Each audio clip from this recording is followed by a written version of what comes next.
Hello, Salt Strong Nation. Joe Simons, like Diamonds, got the whole crew here. Justin, Austin, Tony, Luke, Wyatt. This is going to be a good one. We're talking about newbie fishing tackle mistakes. I think this is going to benefit everyone because we still fall into a lot of these traps, and it comes down to overspending, going too big, buying too much stuff, buying all the wrong stuff, and that whole shiny object syndrome that fishermen just seem to, golly, just can't get over, including me. I don't know if you saw Justin, if you've been in the office yet, but over the weekend, my wife's like, you got to get some of the stuff out of here. And it's literally boxes with an S, plural, of lures that I have purchased and just flat out don't work. And guess what? The answer is just all getting back to simplicity and becoming a specialist and focusing on the trends, the other T word. It ain't even tackle. But we still love mind tackle. We still love trying out new stuff. And so this whole, I don't know, however long we go, 45 minutes or so, is going to be based on all the biggest mistakes we've seen. So who wants to start? Where do we even start with this, right? Because we got line, we got going too big on reels, we got too big on boats, buying the wrong boat, buying the wrong kayak, buying the wrong accessories, buying the realistic lures, which we talked about on a prior podcast. Who wants to kick this thing off? There we go. No, everyone, dude, everyone's chiming in. I think you should start. I think that's the biggest violation, the most common violation that costs a lot of money is the reels. And why we were chatting before, White nailed it. And so White, go ahead on the reel spectrum. Yeah. So probably the biggest mistake I made starting out inshore fishing was, I saw all these big guides using, pen, and I really wanted to use artificial lures. And, I thought I needed these giant, overpowered reels to go after, light tackle inshore species. So I'm sitting there buying 4,000, 5,000 class reels, thinking I'm going to need that kind of power to horse these fish in. And they're extremely heavy reels. If you guys have ever fished with 4,000, 5,000 class reels in general, but Penn, with full metal body, they're very sturdy reels if you're live bait fishing, things like that. But, using artificial lures, not realistic to be chunking lures all day, cast after cast, that adds up, wears down on your arms, wears down on your forearms. If you're working at top water, I learned very quickly that you don't need reels that are that big, and the material that the reel is made out of, activity it's designed for, is really important as well. So probably my biggest mistake was just focusing on the reel, getting the biggest and baddest and most, I thought heavy meant it was good. It was expensive. It was heavy. So I was spending a lot of money on reels that I ended up selling later on because I had no use for them in the inshore spectrum. That's good. And that too, because I did the same thing. I was going for 4,000s, and when you get that size reel, then you're almost dissuaded from getting like a 10-pound line to put on it, right? Because for that size reel, you'd have to put like 400 yards of 10-pound line to fill it up. So now you're getting 20-pound line or 30-pound line, and that is going to significantly decrease the amount of fish you can catch, particularly if you're using artificial lures.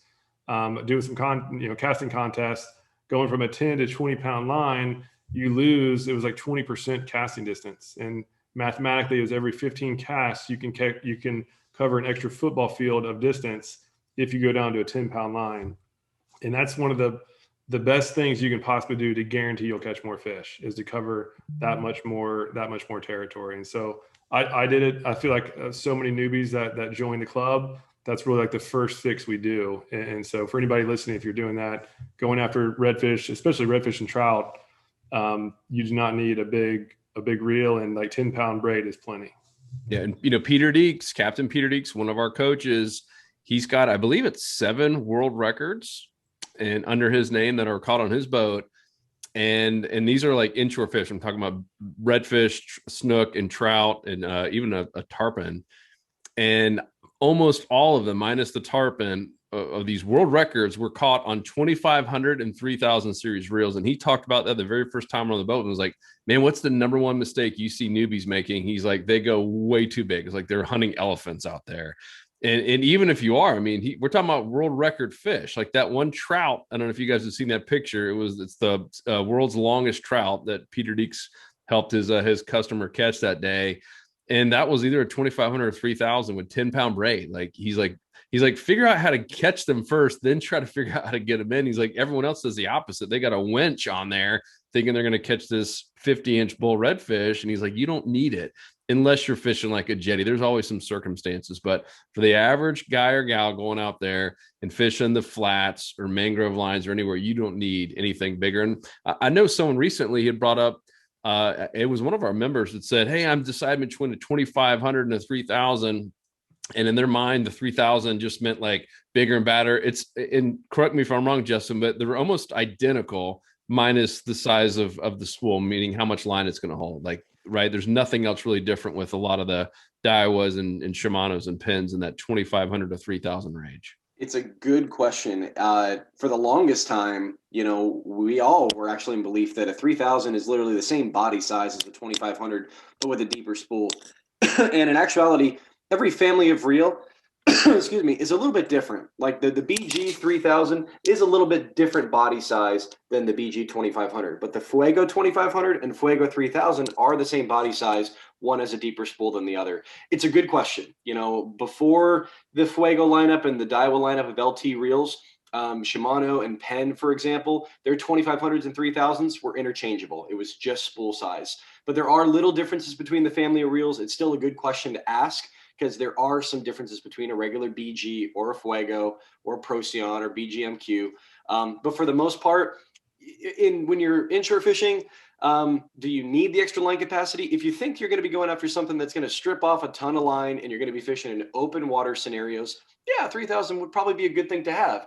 But if you're going to be, going for trout and slot size redfish or lower, a 2,500 would get the job done perfectly fine. So the biggest things to look at are just, do you need that line capacity, or are you going to go with something with a different gear ratio? Because between those two sizes in each family of reels, sometimes the 2,500 has a faster gear ratio, and sometimes the 3,000 does, like with the BGMQ.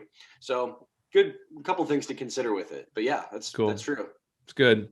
Tony, Austin, what mistakes have you guys made on the reels or rods?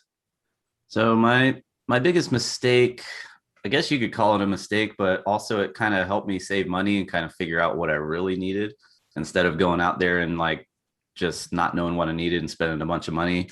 Came from a bass fishing background, so I just used my bass fishing gear when I started inshore fishing, but they were slightly larger reels. They were 4,000 size reels with 30, 40 pound braid on there. And I didn't realize how much that was affecting my casting distance. But one of the biggest fish I caught when I started inshore fishing, it was like a 40-inch redfish, and I was using one of those bass fishing reels. It was a 4,000 Shimano Sahara, I think it was, and I had 30-pound braid on there. And I distinctly remember telling myself, I'm glad I have this braid on here, or else I'd lose this fish, because I had no idea what I was doing. So in the end, it was a mistake using that heavier line, just because you can get away with using 10-pound braid, but it also kind of helped me out. So down the road, I started figuring out what I really needed, started asking questions, and I was like, all right, I don't need this heavy stuff. And now I'm catching 40, 45-inch redfish on 10-pound braid on the open flats, no problem. And of course, you don't need the 50-pound. That's only for catching little 4-pound ditch pickles. That's the only time you need 50-pound braid. Got to be able to story. Got to be able to get them. Austin, what about you? So for me, and I believe I've talked about this a little bit on a previous podcast, but I have fisherman eyes. So when I go look at lures in the store, as you guys have said before as well, you like those lures, not the fish. And I'll still buy them anyway. I think that I need all these lures. I still do it to this day. I've gotten better, but I still do it today.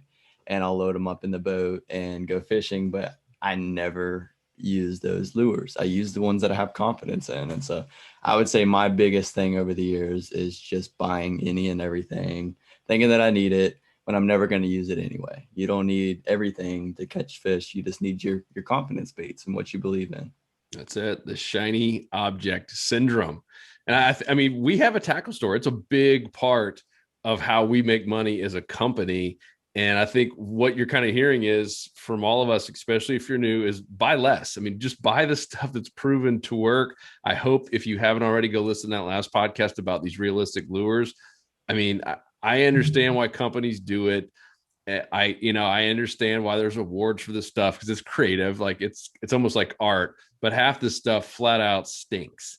Now there are some stuff. I mean, there's some certain crabs and stuff that we believe in. We buy this stuff ourselves to test it out, but the majority of this super realistic stuff, it just does not work. Go with the tried and true. Go super simple. And the same with buying kayaks, right? I've seen that so many times where people, they have that regret. They saw so-and-so angler using this, or some pro had this and was all accessorized up, and they try to recreate it. And all of a sudden they're $6,000 in the hole in a kayak and they still haven't caught a single fish out of it. Like, man, I wish I would have just started off super simple and buying, like Wyatt. I know you bought a used kayak for a few $100s. Tony did the same thing. Start off small, figure out what you like, what you don't like, and figure out, what accessories go on this and what you want to do on the next upgrade, and then just keep upgrading. Same with boats, right? See some of these people, they get their first boat. They say, oh, Salt Strong guys at 24 Pathfinder, I'm going to get one. And all of a sudden it's their very first boat. Like, man, this is way too much. I don't even know what to do with this thing. Like, start off small, start off simple, and work your way up. As much as we'd love for you to go buy everything in our tackle store, I just don't think it's the right thing. I know it's not the right thing. Start with a couple things that work, get great at them, and then slowly start moving off from there. It's the one thing I wish someone had told me when I got started, right, Luke? Just become a specialist. I mean, the specialist, people that have that, you can't have a confidence bait unless you get confident in catching something. And most people just keep moving on to the next thing before they ever get that confidence bait. What else have you guys, I threw out a lot of different ideas there, but what else hits home for you guys? Yeah, I'll say one is, as far as, especially if you're using lures, and I came from the bass world, and just like everybody said, but going out buying everything. I was going out buying the pork rinds that Bill Dant showed. It's literally just a pork rind. You put a hook on it, and I was out using the lake, waiting on catching my 10-pound bass that I've been going after, and it didn't work at all. I would have been better off sticking with the worm. But with saltwater, have more, and we talked about it before earlier. Focus more on depth coverage than on color selection. So I used to be on the mindset of I would finally found a mold I like, and I'm getting every color possible of it, right? And I would rig it on the same thing. And if the fish weren't biting, I would go from one color to the next, to the next, to the next. And really, in reality, what I should have done is just stuck with the one color that I trust and just use different weights. So this is the most important thing in my tackle bag. This is my little thing. It's a little tray for those who are listening. It's just full of jig heads and weighted hooks. And so with this comes on every single trip. Even on my paddleboard, this is the only case I even take. And I'll just put a couple bags of soft plastics in my pocket and ready to rock. So now, no matter if I need to cover a 10-foot dock line, or if I need to be in 10 inches up against the mangroves, I'm covered, right? Because the same soft plastics can be rigged on these different jig heads and weighted hooks, and problem solved. So I would say invest more, focus more on depth coverage than you ever do with color selection. Again, looking back at my lures, like I have so many of the same lure in different colors, and I never use them. Just one. Speaking of lures, this is another massive mistake that I believe the industry has, and this is for like saltwater inshore fishing. The industry is kind of put this on us, right? We came from the bass world. Bass, like, it's rare that you use shiners unless you're with some guide, and that's the whole goal today. But I mean, look at every pro bass fishing tournament. They're using artificial lures. They use soft plastics and hard baits. And I remember, Luke, when we got into this, guess what magazine we were reading? Remember Florida Sportsman Magazine? Like, we read it every month. And if you read that for 5 years in a row, you would think that artificial lures don't even exist. Like, it was all about live bait, and you had to fish this tide. And it was just like, wow, like there was a whole new world open up to us when we realized we didn't have to have live bait. And I know in Texas, a little bit different where you are, Wyatt. And maybe a little bit different in Georgia, the Carolinas, but like Florida in particular, man, we were led to believe you had to have live bait, and that's like the complete opposite truth. So if you're new and you're figuring, oh man, I gotta learn how to throw a cast net, yeah, I think you should.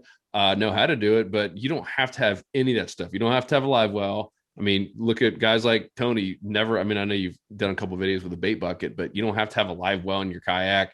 You don't have to have any of that stuff. You can consistently catch fish, even on little slam shady, baby. And to me, it's easier now if you know how to find the fish, which is the most important part. Just to go out there with the lure and catch fish quick versus having to keep your bait alive and worry about all that stuff. Yeah, that's what I was gonna say. Live bait just takes up too much time. You have to either go find the bait at a bait shop, you have to go catch the bait yourself. You got a kayak, a couple packs of lures, hooks, a rod and reel. That's all you need. Key is finding the active spots, finding the good areas, and a cooler bush light and some water. Yes, can't forget bush that. light is water, so you're covered pretty much. Yeah. Yeah, I actually want to talk about the whole color selection thing, because if you go into any big bass retailer, if you go into Bass Pro Shop, okay, just as an example, and you see 24 different colors of the exact same lure up there, and there are bass guys in tournaments all over the nation that say, I got my 6-pounder flipping a Okeechobee red crawl shad and black red flake color, and there's like so many variations of it, and you hear that and you talk to your buddies and you're like, I need to have this color. There were times that I've in years past I've worked at big box retailers and tackle shops, and I had guys come in and say, I need this exact color to go out and be successful. In the big scheme of things, 24 different colors is a little superfluous. Like, that's a little too much. Superfluous? What in the world? Every single word. podcast, dude. You're waiting for it. But at the end of the day, we're finding that a small selection of colors, 2, 3, maybe a natural, a dark profile, and a light profile like Slam Shady. Those are the color spectrum that we found to be the most successful, and it's helping to eliminate having to choose between 12 or 24 different colors to go out and be successful. You get something natural, you get something Slam Shady, kind of white profile, and then you've got like kind of a darker profile that you would go towards. And that covers the majority of the spectrum, inshore, freshwater, you name it. That's really all that, I think you guys would agree. You've got basically 2 or 3 of those in the color spectrum of what you're fishing with to cover most scenarios. Yeah, that's what I was going to say. You should probably have more jig heads and jig weights than you do colors. You really only need, maybe 2 or 3 colors max. Dark, like you said, dark profile, natural color, and light color. And then you should have like 6 different types of jigs to cover different depths, different types of structure, weedless, open face jig heads, screw lock. Like, there's a lot of different weights and types of hooks that definitely factor into better presentation, which is way more important than color. Being able to present the lure, put it in the fish's face, because color doesn't matter if you're not putting that lure in the strike zone at all. So that's, we've covered that a little bit earlier, but I completely agree with you, Justin. Let's keep diving into that, because this is a really important one. And imagine that you're new and you're listening to this. They might not even know what weighted versus weedless. And can you explain exactly what you would have? You mentioned, let's just use like the paddle tail. You get Slam Shady and something maybe a little bit darker, 2 to 3 colors max. What are you doing in your jig heads? What kind of sizes? What brands do you like, et cetera? Yeah. So just to kind of keep things simple, because that's kind of what we're on the topic on. Generally, I like to have 2, if I'm just going out bare bones trip, I like to have 2 different types of hooks. That's my weighted hooks and my jigged hooks. I guess that's how I would refer to them. So jigs, open face jigs are basically a weight that has a hook attached to it. So the brand of jigs that I like a lot is the eye strike jigs, just because we know just from looking at all kinds of different studies, looking at Luke's underwater trout footage, some of those trout cut an angle to look at that eye. I really like the eye jig heads. If there's an eye painted on a jig, I prefer those. Eye strike's great because it's just weighted really well for paddle tails. But basically I like to have, like a 3/16 ounce is probably the most all-around weight, I would say, where you can cover both shallow water if you're fishing it a little bit faster so that it doesn't go to the bottom kind of quick. But it also is able to cover some deeper zones as well if you give a little bit more time on that drop, and it'll drop down. It'll cover all those areas really well. If you're fishing really shallow, 1/8 ounce jig heads typically can cover all the shallows really well. And if you're fishing specifically deeper zones, 1/4 ounce jig heads. There's a lot of different weights you can play around with, but if you're just looking for one size, I would say go with 3/16. Now, for weighted hooks, that's generally when you're going to be fishing around structure, seagrass, oyster bars, things like that. Those, my preferred brand is Owner Twist Lock. Luke's got one right there. Those are fantastic. And you can actually even play with the weight to adjust how quickly it drops or it hangs in the column. If you're fishing really, really shallow water, I would say 1/16 ounce is probably your best bet. If you're fishing in a grass flat that's like a foot of depth, 16th ounce with, a jerk shad, absolutely killer. If you're fishing a slightly deeper grass flat, 2 to 3 feet, paddle tails with a 3/16. No, the 1/8 twist lock would probably be better in that scenario. I would say 1/8 ounce twist lock with the paddle tails are good. And then, maybe let's say you're throwing on some docks that have some seagrass around them. You need to get a little bit deeper. 3/16 is probably good as well. But that's generally, I would say, my selection as far as hooks go. On average, my twist locks are going to be in that 1/8 ounce. On average, my jig heads are going to be in the 3/16 ounce. Cool. Austin, Tony? I was going to say too, there is a lot, there's a big selection of hooks out there. You've got the Owner Twist Locks, you have Mustad grip pins. And when it comes down to it, everybody's going to have their own personal preference. You still want to keep it simple. If you prefer to use, like Mustad grip pin hooks, they work really well on Z-Man baits as opposed to the twist lock hooks. You can get away with using those instead of the Owner Twist Lock hooks, but you still want to keep that same, thing in mind as far as depth control. Do you want to go with the 1/8 ounce? Do you want to go with a 1/4 ounce? So that's why you want to have a wide variety of weights, not so much, the actual style of the hook itself, but really keep those weights in mind because that's going to affect the presentation and depth control of those lures. Cool. And I know, Austin, you do a little bit of both live bait and artificial lures. What do you carry at all times in terms of jig heads and hooks? Pretty much exactly what Wyatt said. Pretty much exactly that. And on Tony's note a little bit, I will say that having 2 different types of weighted hooks can be really good because not all of your plastics are going to be the same. And for a beginner, trying to rig up those different plastics all on the same hook can be a time killer. It's good to learn it, but having those other hooks or maybe even having a secondary pole rigged up with that other hook already, you can just grab it, rig up your other plastic and keep on fishing. Because one of the biggest things is time, right? You just want to make sure you're maximizing your time out there on the water and not spending too much time rigging up stuff. So having like a Owner Twist Lock hook and those Mustad grip pin hooks and some jig heads could be like the perfect mix. So you got everything that you need. Live bait is a little off. I will use jig heads for a lot of live bait fishermen. Like if I'm fishing with a mud minnow and just bobbing them across the bottom, I'll use like a 1/4 ounce jig head. Normally I don't go above a 1/4 ounce jig head when I'm doing something like that with any live bait, because if you do, that bait fish could pick it up and swim around, get you in the structure and stuff. So typically I'm using at least a 1/4 ounce weight if I'm fishing a jig head, if I'm fishing live bait. Cool. Super helpful. I want to pivot. Now, we'll be careful how we say this one, not to start too many fights, but I would say don't be fooled by all the sponsored stuff out there. And that goes for pro staff. That goes for just some of the talking heads you see out there. That goes for the fishing magazines. It goes for the fishing TV shows. Now, we've got friends in every one of those categories, so we want to be careful here. But one thing that kind of let me down, to be honest with you, when we finally got in the fishing space, we grew up fishing our whole lives, had this dream to start a fishing company that help people out. When we realized the entire thing, almost the entire thing, minus Salt Strong, is driven by sponsored ads.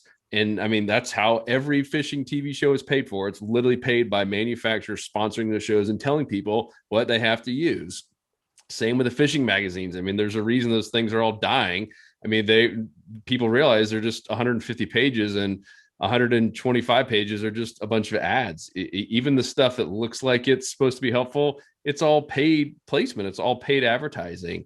And we realized pretty quickly, even, I mean, Luke, remember when we started, people were calling us idiots for not having sponsors. They're like, man, you guys can make a whole lot more money if you had sponsors. And we just saw it was a slimy way to do it, just being honest. I mean, we almost went down one path, and we got the contract in our hands, this long contract, and it was just so fake. It was like, hey, you have to talk about us 16 times on Instagram every month, and like you have to say these, like literally like verbatim, you have to say this stuff, whether that product was the best or not that month. And we're just like, man, this is just not us. Like, we want to be the Consumer Reports. We want to be unbiased. That doesn't mean we don't have favorite stuff, because I've seen that in social media. People are, oh, Salt Strong only recommends Slam Shady, or only recommends owner hooks. Yeah, of course we have our favorite stuff, but this is stuff we're spending our own money on. It is not the opposite where people are paying us. We've never taken a penny, not even a penny, from any brand or anything else out there. And I think that's just a big disservice, because we saw someone, we're not going to name the person's name, but we're friends with him, and someone on social media is like, oh, well, so-and-so is using so-and-so brand. And then someone chimed in, was like, this is because he's getting paid. That's the only reason he's using it, because a year prior he was using something different that he was getting paid on. So like, just be careful with that. It doesn't mean this stuff's bad, but just do your own due diligence. Don't buy something just because you saw a fishing magazine or a TV show say it was good. But that's the reason we get out. That's why we recommend Slam Shady. If you haven't seen the underwater stuff that Luke did with trout, I challenge everyone, like, go find another lure that will do that, where fish are consistently striking it, even with a 6-inch camera on the leader line. There's a reason we recommend this stuff. And if there's something that beats it, we're quickly going to recommend it, and we're going to buy it ourselves, which is what we do with everything on the shop page. It's not loaned to us. We literally have to go spend our own hard-earned money to buy everything you see at fishstrong.com, to then give you guys the ability to buy it. And there's a reason we keep it small. It really ties in with this whole podcast, right, guys? It's about simplifying. It's about giving you the stuff you need and avoiding the stuff that's just kind of noise out there. And so like I said, we want to be careful, and we're not trying to, poo-poo the, because I get it. I get why, someone would take money for ads and stuff, but we've also been on boats with people that say, hey, I can't be in this angle because that trolling motor is it's not my sponsor, it's a different one, or because this fish finder is, my sponsors might get mad about that, or I have this reel in the shot because of my sponsors. Like, are we trying to help people? Like, this is obnoxious. And so that's when I get a little bit irritated by it. And just like, guys, like, what, like, are we really just trying to push product? We're trying to help people catch more fish. Because here's the deal. If you catch more fish, you're going to buy more product. And there's more likely, a very high chance, you're going to get more friends involved, and you're going to get your kids involved. And it's the whole rising tide lifts all boats. It doesn't have to be all sponsor driven. So I hope we're making a dent in that. I know we are, because we hear from people. I hope there's more brands like us that'll take that stance and literally just say no to all sponsors. I have no problem recommending. None of us do something that works, but we will never, ever, hopefully, if we do, you guys send us some hate mail. We will never, ever be taking money from a manufacturer to say, oh, this is the best. And, because we're getting paid to do it.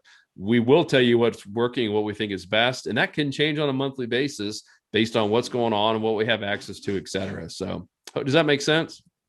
Yep. And the easy way to see it, or to identify if it's a sponsor-ish driven thing or if it's natural, is if it's 100% positive.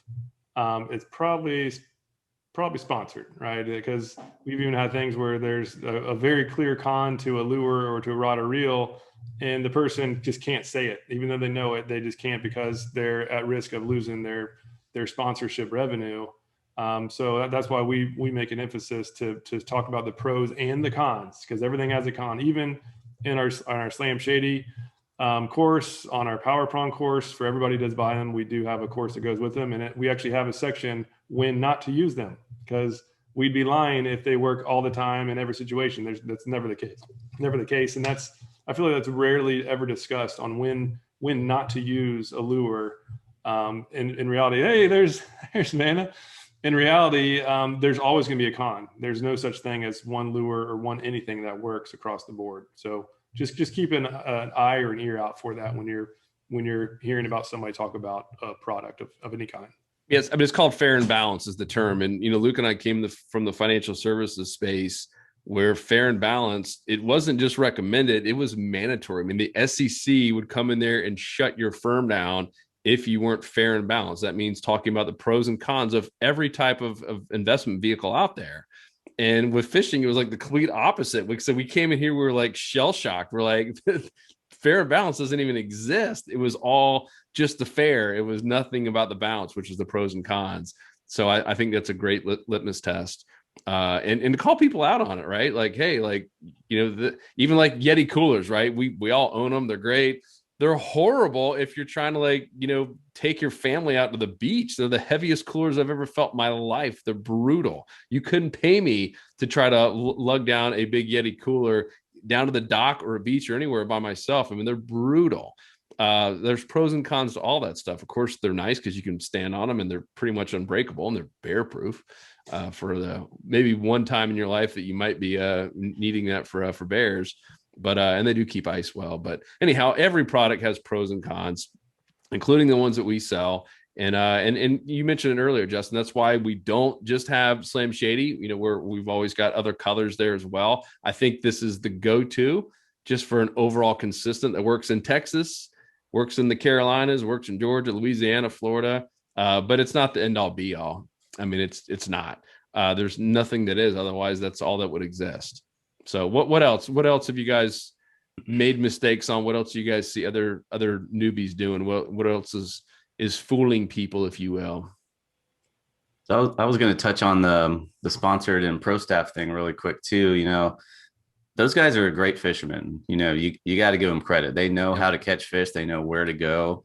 And that's why they push these lures. Cause I mean, they can take that lure, go fish in a mud puddle and probably pull out a 40-inch redfish. So those guys know how to fish. And that's where I think the disconnect is. We talk about the pros and cons of the lures. We talk about when you should use them, where you should use them, how you should use them. I think that's the biggest thing that a lot of people see, or actually that they don't see when they see a lure being advertised. It's like, okay, it looks good. Saw them catch a fish on it, but how do you use it? Where do you use it? Under what conditions do you use it? I think that's the biggest mistake I see people make when it comes to buying lures. I would agree. Oh, sorry, Wyatt, go ahead. No, yeah, I was going to say 100% agree. Each lure has a specific task and a time to be used. As Luke said, even the Slam Shady has times where it shouldn't be used, but we found where those, areas were lacking with the Slam Shady, and we supplemented it with something like the Alabama Leprechaun. So, for example, paddle tails, they can be a little bit noisy, a little bit, too much in super calm, clear water, but jerk shads absolutely kill it. Up in the Carolinas, people were constantly asking me, hey man, what lures do I need to use? And really all I was using up there were top waters and paddle tails, because that's all I needed. It was catching fish all the time, dirty water. Those paddle tails were perfect. So I was never really using jerk shads. I never found much of a use for the Alabama Leprechaun up there. But then when I went here to Texas and we started having some really calm, clear water, I was talking to Luke about this. I was like, dude, I'm finally using the Alabama Leprechaun, in this calm, clear water, and it's absolutely killing it. So that's the thing I see people do is they buy, lures that are the same type of lure that should be used in the same type of scenario. And they think just because it's made by a different manufacturer, it's a slightly different mold, it's going to have a different effect. Know your different types of lures before you just go out and buy everything, because there is a time and place for, stick baits, for paddle tails, top waters. There's only a few different types of lures, but there's hundreds of thousands of, brands and colors and all kinds of different stuff. But that's not what's going to help you catch fish. It's using the right lures at the right times in the right spots. Absolutely. I would say think of fishing like a fashion, just like in high school when everybody's buying those shoes and you want to buy those shoes too, or whatever the case. It's almost like a trend where everybody's doing the same thing. The fishing industry is the same thing. You buying that shirt is not going to make you catch more fish. You buying, all these fancy things is not going to make you catch more fish. It's more about finding the fish and just getting good quality products. It doesn't have to be the best, most expensive stuff in the world. I think that's probably just its own mistake, is newbies going out there and buying the most expensive stuff and just yes, it's true. Sometimes you do get what you pay for, especially with reels in saltwater. But I've got that Daiwa Exist. It's an $800 3000 series spinning reel. It has not helped me catch a single new fish, right? That I would have missed with my like the Daiwa Fuego, which is $100. Is my point. You have to be in the right spot at the right time. Otherwise, none of the other stuff matters. Yeah, it's pretty cool that I got $800 reel. Yeah, it starts some conversations. And yeah, I sleep with it next to me in bed. It's so beautiful. But other than that, it will not help you catch more fish. And I think it goes, all this ties in with the shiny object, right? And people say, oh my gosh, I got this $800 rod or reel and, this crazy expensive stuff. It's cool. And I'm for you buying nice stuff, but focus on where to find the fish. That's the whole focus of our Insider Club. That's why we created it. We flipped the switch, and it's not tackle focused. The tackle is a big part of it, but it's all about trends. It's the other T. That's really the biggest mistake, is people just all are focusing on tackle, regardless if it's rods, reels, line, lures, etc. Focus on the trends, focus on finding the fish, and all of a sudden it doesn't matter. You can be catching big red fish. Tony's caught some monsters. Luke's caught some monsters on a little $70, $80 reel. That Fuego, after our discounts, we're talking $80, and caught some absolute monster fish and $100 rod. You don't have to have the nicest stuff. I think at some point, if you have the money, can afford it, it's cool to have it. I'm all about having nice stuff, and it does last longer. But you don't have to have that. Focus on the trends, focus on finding the fish, have a good network, which is part of the Insider Club. And then have people like us who are the Consumer Reports. I think another one is line, right? Everyone on this team did it. I guarantee everyone on this team has went out and bought an expensive fluoro, like Cigar fluoro line, right? I'm talking like, the $30 for 25 yards or whatever. And Luke has now proven that I'm not only if it's exact same, but it's pretty close to the fluoro, just normal big spool line. And even the next level, you don't need any of it. Like old school, just Andy Mono is catching just as many fish. So it's stuff like that about just getting, to your point, Austin, someone's got the new Michael Jordan shoes. I think there's such a big buzz right now about having this crazy expensive fluoro line, and you just don't need it. It's not actually helping you catch more fish.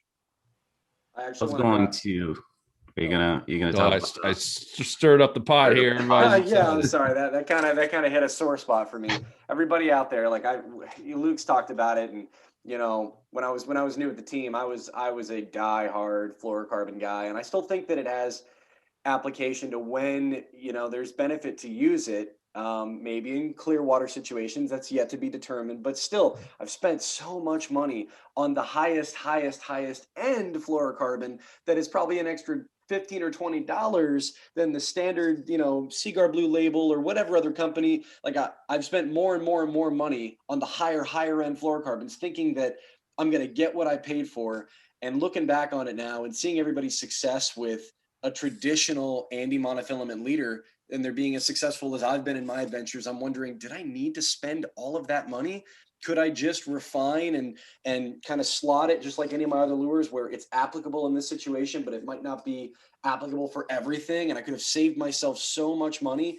And I'm looking at that now and questioning it and saying, gosh, what is that? Was it marketing? And we had a podcast about this, and that's still like a sore subject. I really think that there's a lot more to look into. You don't need to spend a lot of money to be successful. You really don't, guys. Correct. We do because we love tackle, and we like to collect. We like to play and tinker. It's our passion. And you get to a point where it's just like golf. You like to have a custom set of golf clubs. If you love it that much, you put that much time and investment into the things that you like to have and use. But in terms of success, somebody could be just as successful with a $50 rod and reel as they are a $300 rod and reel combo. It's about where you fish. It's about your techniques and your application. And we try to simplify everything for you guys. So that just, that struck a nerve. I love fluorocarbon, still have it, still use the Cigar Gold label, for example, 15 pound for the super, super clear situations. But I think I'm still catching just as many fish on Andy Mono in a lot of different places I fish. So that's important to know, guys. Justin also likes his toilet paper with a gold leaf embedded in it just to flush it down the toilet. Makes me feel better. I was gonna mention too, just on the saving money aspect, and also just so you're not going overkill, is when it comes to leaders, being able to tie your own rigs, especially with live bait, you see all these wire leader rigs with beads and hooks and all sorts of junk on them. You don't need all that because you're going to probably end up losing it, and they're not cheap. They're a couple bucks each. Yep. And just being able to tie your own leaders too will make you a better fisherman, because you're going to be able to, present that lure or that bait differently than some of this pre-made stuff. If you need to know how to tie a knocker rig or a fish finder rig or a dropper rig, Carolina rig, whatever the case may be, you need those different rigs for different scenarios. If you go to the store and just buy one rig and tie it on, you're going to get snagged on the bottom. It's not going to present that bait properly. So that's why you really need to know your knots and know your rigs, be able to tie them all yourself. Good. And I'll this hits the nerve with me on the knot part, and not against what Tony said, but just what I hear it all the time. So we've done a lot of knot contests over the years, and I see it all the time.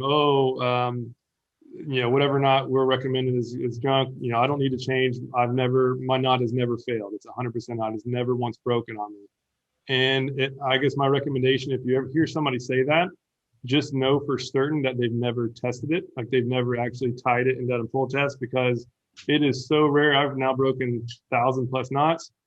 It is so rare that the actual line doesn't break in or right around the knot, that somebody saying their line is never broken means they've never tried it. Like, most likely means they've never tried it. I get the comment all the time, and I say, please send me a video of you breaking your knot without it. And nobody's done it. Like, still nobody's actually taking me up on it. So when you hear that, just take it with a grain of salt. Because why I get mad on hearing that is because that is what I did. I heard about the uni knot, for example, still a great knot, but in my mind, I used it for many years, even during tournaments, and I thought it was the strongest knot. And just because so many people said, yes, it's unbreakable, it's 100% knot. And until I started testing it myself, I then realized that with the FG knot, I now have over 30% extra power just by switching knots. Not that the uni was bad, it wasn't pulling out. It just, different knots are designed different ways, and different knots have different breaking points. Still, the FG knot will break, so I would never say that it'll never break, but it just breaks at a much higher tension because it's better designed for specific lines. So make sure to actually test knots, or at least do some research, and know that you need different knots with different lines. Like a braid line needs a different knot than a mono. So spend some time on knots. It is very important. It's the one thing that keeps our fish connected. Obviously, you need to set your drag properly, and then it won't come into play. But as far as if you have to stop a big snook from getting around a dock piling, you're going to want that extra strength. Or if you get snagged, you have a better chance of getting your lure back just by pulling it out. So don't be fooled by the 100% knot myth. Yeah, because that was the starting point of a post. If you look at, just Google search fishing knots, you'll see it on there. It has all the knots we've tested, ranked by strength. So definitely worth time into mastering. As Tony said, once you know the knots, you don't have to go buy those pre-made rigs, and your stuff will be better as well.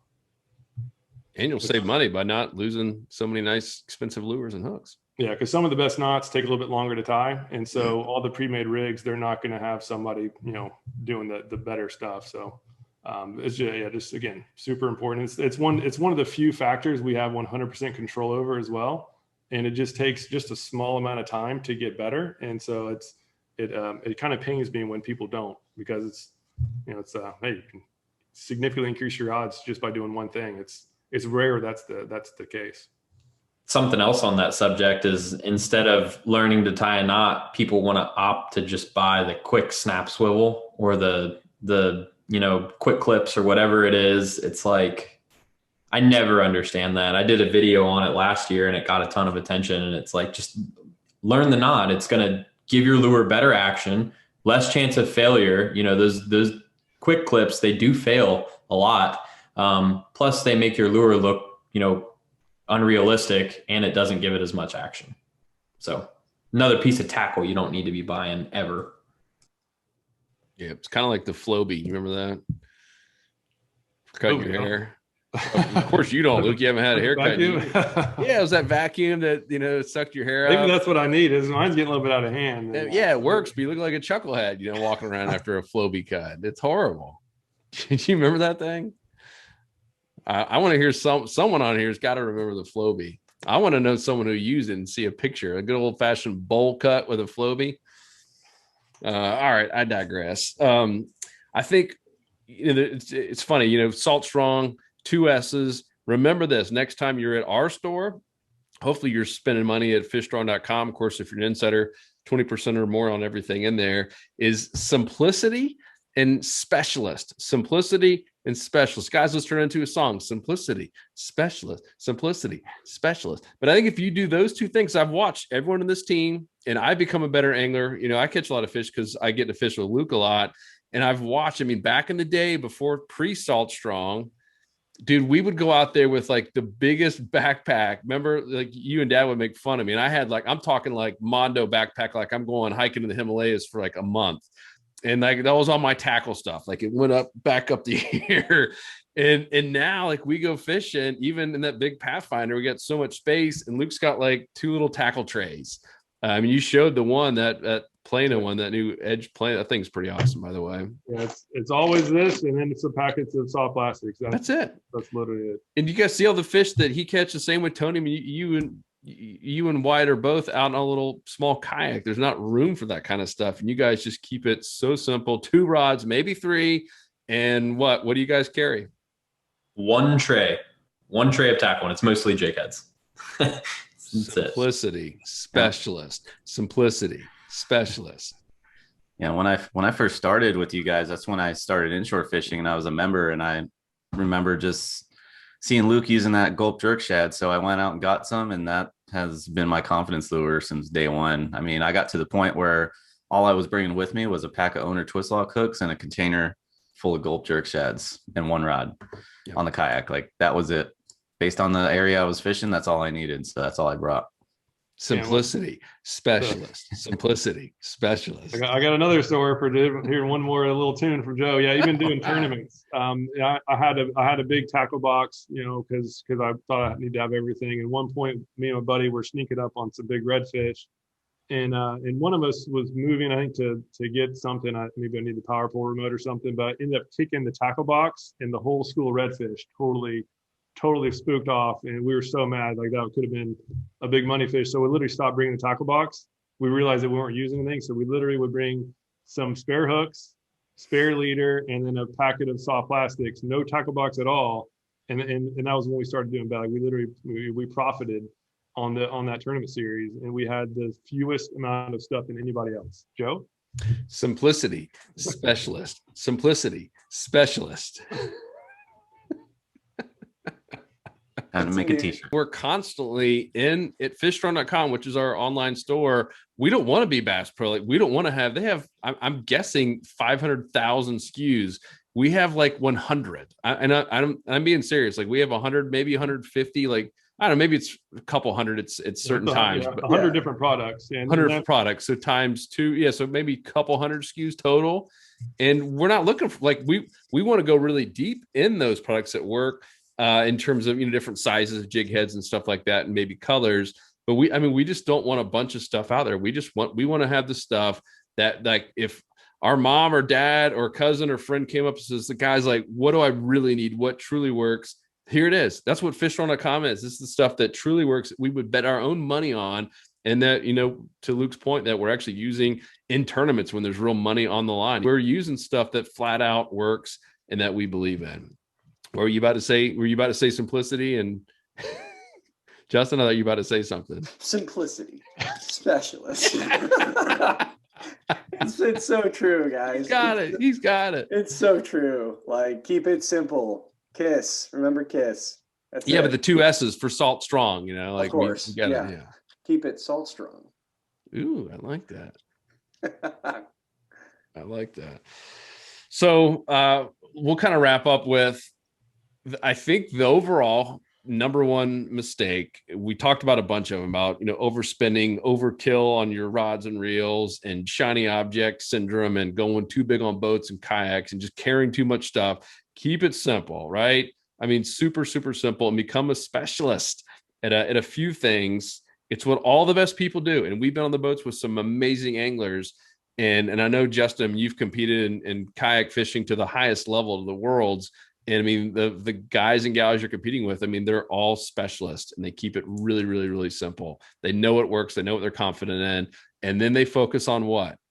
Finding the fish. They focus on the trends. And that's really the whole reason, once again, we created the Insider Club. And we now have 21,000 members approximately, really from Texas, where Wyatt is, and all the way up to really New Jersey now. We got John Skinner doing some stuff with us as well, and attracting some people up in the Northeast.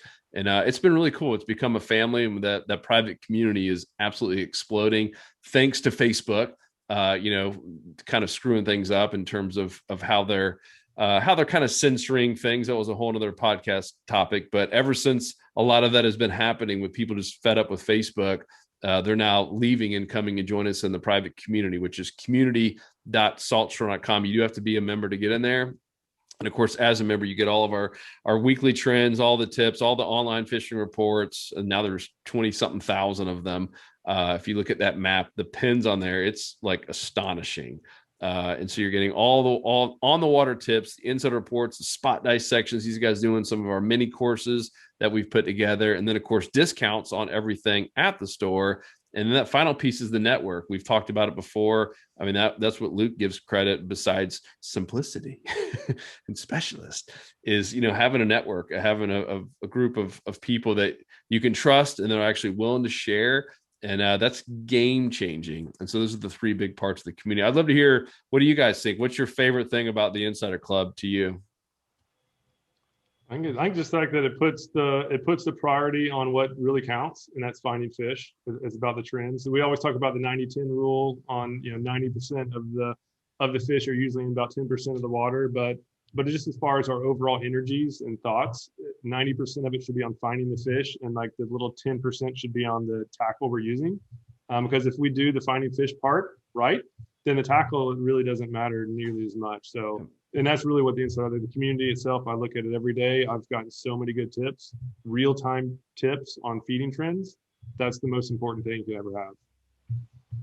Yeah, I was going to say too, just the community, it keeps you in the loop, especially if you can't get out on the water, every weekend or multiple times a week.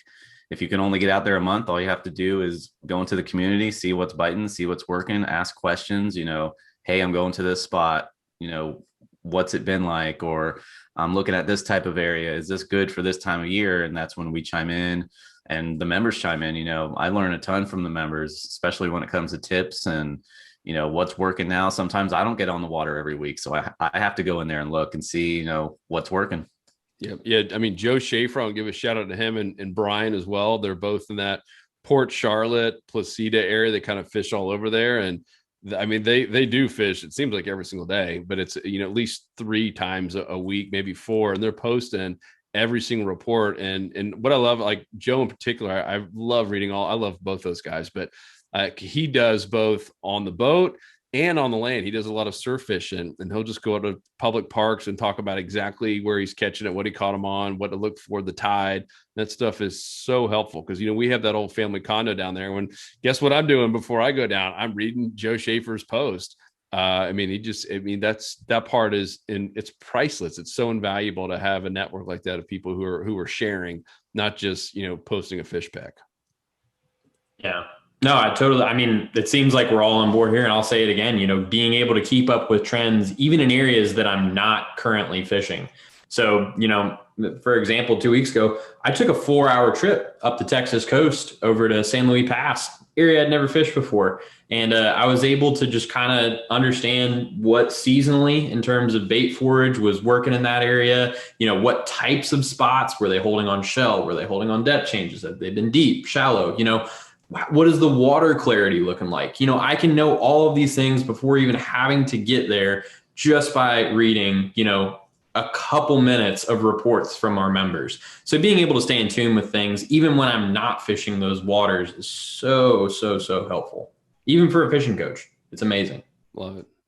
Yeah, I'm still going to piggyback on community. And for me, it's not necessarily about being more successful on the water. I think that has its merit, but I love how educated there are a lot of educated members in the community, and in a clean environment, we can just have an open roundtable discussion about anything techie, about any product or brand, or I've tried this, I've tried that. Like, everyone's sharing their experiences, whether it's from success in catching fish or just their trial and honest review about a product. I mean, people teach us stuff, and we love that. You know, we're the experts on some things, but we're not on everything, and we're always learning, you know, new things. So that's why I love hopping on and just seeing what people have to say and what their experiences are. It feels good to be a part of something special, you know, something important, something you can learn from every day. That's, you know, that's the biggest thing for me. And you hit a big point, positive, right? We allow, if you remember, you know this, if you're not a member yet, join today, but you'll see we have zero negativity. We have no politics. There's actually no cursing, which I love. I hate how some people can abuse, you know, platforms with just foul, like just language. It adds no value to a conversation.